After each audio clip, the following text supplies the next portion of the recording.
तो नमस्ते प्रणाम गुड नाइट का हाल बा भाई लोग। गुड नाइट ना अभी जागल बनी सुतला के बाद में उठे में भोरे में गुड नाइट हुई का ना मिले सब तो। अच्छा खैर छोड़ा लो सब सबके उठी तो हमनी के गुड नाइट हुई। हाँ तो देखल हमनी के रात भर भाकुर हो गइल बनी सब कवना कारण से भइल बनी सब ये बताओ तनी। कहीं सुने में आइल हुई कि 4 दिन से लगातार चोरी हो रहल बा।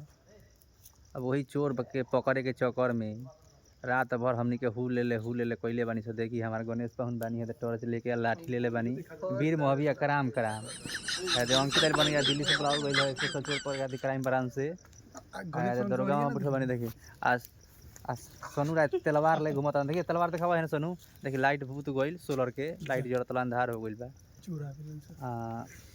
एक मिनट तनी फ्लैश जा रहा तनी ओकरा बाद दिखाओ तनी भाई। तो देखिए देख सोनू है तलवार ले ले बनी था। देखिए तलवार बोलेगा बेटा निकालेंगे पीछे से मारेंगे छप्पा काट देंगे। चोरवा बंदूक लेके आइल तो चोरवा कहीं बंदूक लेके आए तो मारिए दी हमनी का यो डर पा। देखिए इतना दिन पानी सो कुछ लोग एक आदमी देखी हो दिया एक आदमी देखिए लाठी लेके देखिए देखिए लो रात भर जरा कुछ आदमी देखो वहाँ दिखाई देते देखे देखा होता नहीं हम नहीं जूम लगे 5-6 आदमी वहाँ बा मैंने रात भर घूम रहा बानी सर रोज भाकुर नहीं रात भर जाए के पड़ता है 10 आदमी जागता तब जाके घर के लोग नीचे सुतता है ना तो 4 दिन लगता है चोरी भइल बा। चली अब रउआ तो आराम से भाई सुती लो हमनी के डिप्टी करता नहीं सब रात भर जाग के। Bye bye.